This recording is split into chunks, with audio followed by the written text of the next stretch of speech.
seorang lawyer, seorang akademisi, dan seorang politisi, yang dimana beliau sudah borong semuanya, Bapak.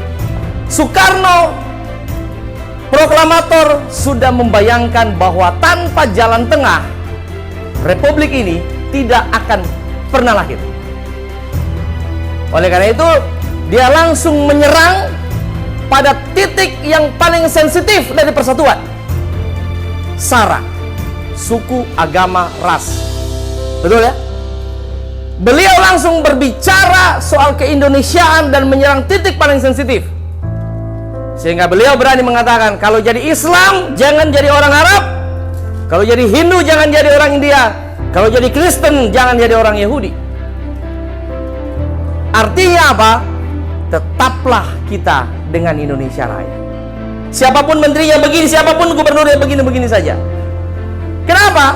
Karena kita sudah mulai melupakan dan mulai terdegradasi keindonesiaan kita.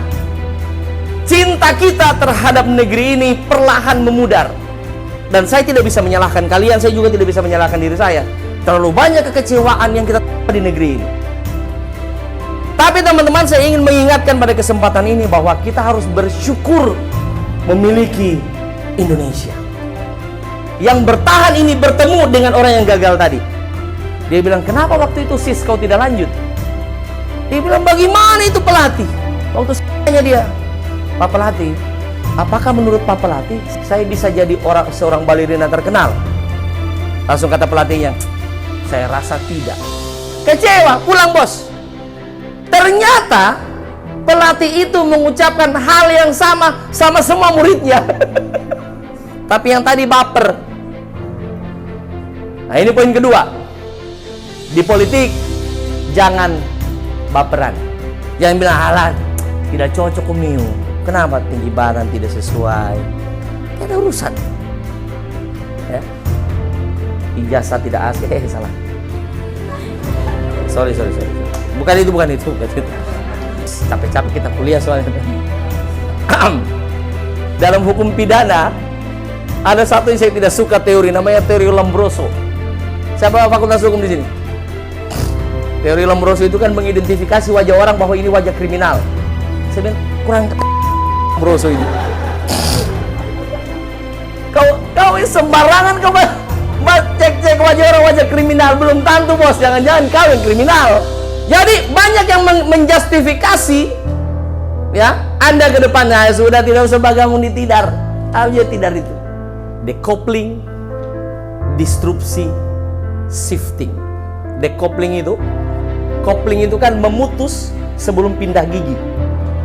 Jadi teman-teman, decoupling itu adalah keterputusan generasi kita dengan generasi orang tua kita. Kita ini milenial dan Gen Z ini beririsan.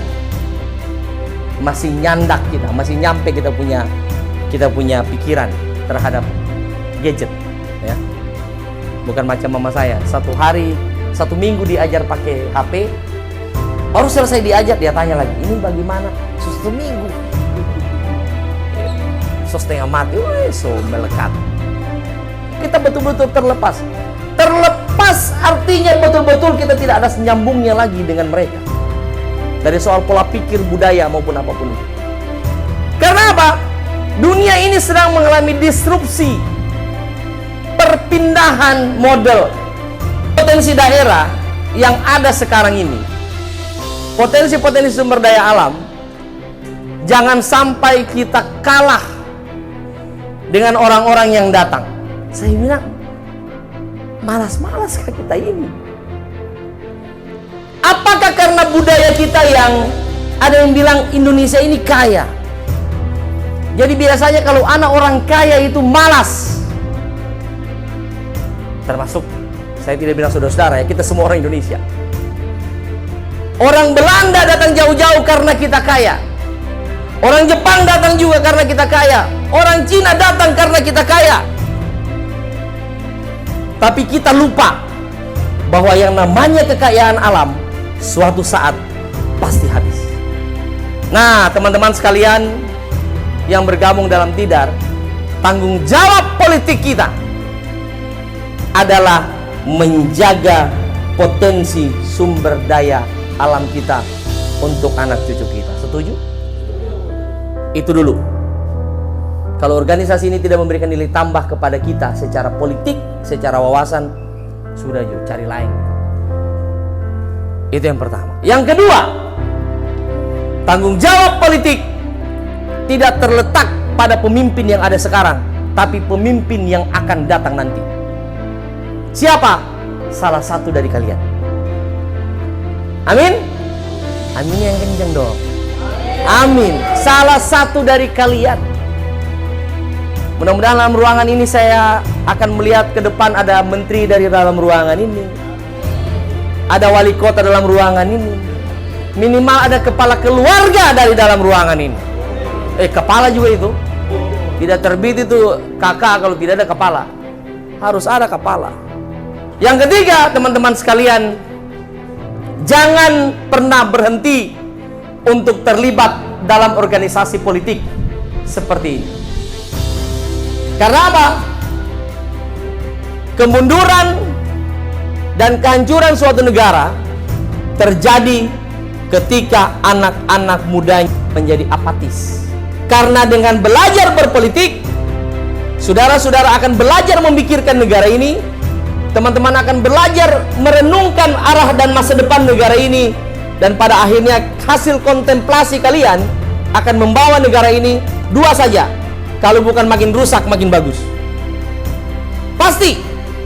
Karena tadi Soekarno sudah mengingatkan bahwa masa depan Indonesia ada di tangan kita. Dan kita menikmati Indonesia yang ada sekarang, Indonesia Raya.